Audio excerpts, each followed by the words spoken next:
अस्सलामुअलैकुम, मैं निमराज शहाब और आप देख रहे हैं फ्लाई न्यूज।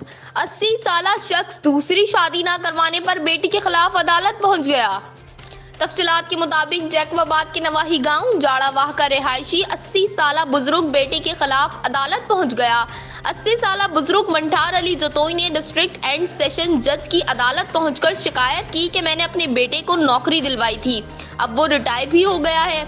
मैंने उसकी बहुत मिन्नतें की मगर वो मेरी दूसरी शादी नहीं करवा रहा। 80 साला बुजुर्ग मंठार अली जतोई ने बेटे के खिलाफ अदालत में दरख्वास्त दायर कर दी है, जिसमें ये मौक़िफ़ अख्तियार किया है कि मैं दूसरी शादी करना चाहता हूँ मगर मेरा बेटा मेरी शादी नहीं करवा रहा।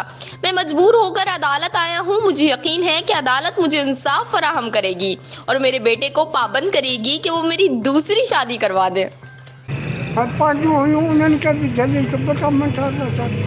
काते बेटा नहीं था जान गुड़ जानन वा पुत्र चैनल मंजूर नालो दी पण जतो ही हो पोता पुत्र के चयो आए शादी जलाए पुत्र के शादी लाए चयो आए कुरान लाए